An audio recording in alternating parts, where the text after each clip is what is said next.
तेलंगाना के दल बदलू नेताओं की अयोग्यता से जुड़े मामले की सुनवाई के दौरान सुप्रीम कोर्ट ने महाराष्ट्र के नेताओं पर भी तंज कस दिया।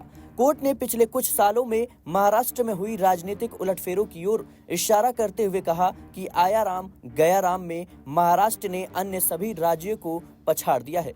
बता दें कि जस्टिस भूषण आर गवई और जस्टिस मसीह की बेंच तेलंगाना में कांग्रेस में शामिल होने वाले भारत राष्ट्र समिति यानी बीआरएस के 3 विधायकों की अयोग्यता से जुड़े एक मामले की सुनवाई कर रही थी। सुनवाई के दौरान बेंच ने कहा कि संविधान की 10वीं अनुसूची, जिसका उद्देश्य राजनीतिक दल बदल को रोकना है, वह निरर्थक हो रही है, क्योंकि दल बदलने वाले विधायकों को अयोग्य ठहराने की मांग करने वाली याचिकाओं पर कोई एक्शन नहीं लिया जा रहा है। बेंच ने कहा कि आया राम गया राम मेरे भाई यानी जस्टिस मसीह के राज्य पंजाब और हरियाणा से शुरू हुआ, लेकिन हाल के वर्षों में महाराष्ट्र ने इन मामलों में सभी राज्यों को पीछे छोड़ दिया। बेंच ने यह भी कहा कि 10वीं अनुसूची का उद्देश्य आया राम गया राम को रोकना है। अगर न्यायालय इन मामलों में हस्तक्षेप नहीं करती तो यह 10वीं अनुसूची का मजाक होगा।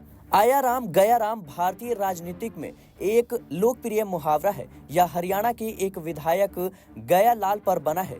गया लाल ने साल 1967 में एक ही दिन में 3 बार पार्टी बदली। इसके बाद के सालों में कई विधायकों के दल बदल के कारण राज्य सरकारें गिरती रही। यही कारण रहा कि संसद को इस परंपरा को रोकने के लिए कानून बनाना पड़ा। 1985 में दल बदल के आधार पर विधायकों और सांसदों को अयोग्य घोषित करने के लिए संविधान में संशोधन किया गया और 10वीं अनुसूची जोड़ी गई। इससे ही आमतौर पर दल बदल विरोधी कानून के रूप में जाना जाता है। तेलंगाना के 3 बीआरएस विधायक तेलम वेंकट राव, कदियम श्रीहरि और दानम नागेंद्र ने कांग्रेस का दामन थाम लिया था। इसमें से एक ने तो बीआरएस विधायक रहते हुए कांग्रेस के टिकट पर लोकसभा का चुनाव भी लड़ा। इन तीनों विधायकों को अयोग्य घोषित करने और इनकी सीटों पर फिर से विधानसभा के उपचुनाव कराने के लिए दायर की गई याचिका पर सुनवाई चल रही थी।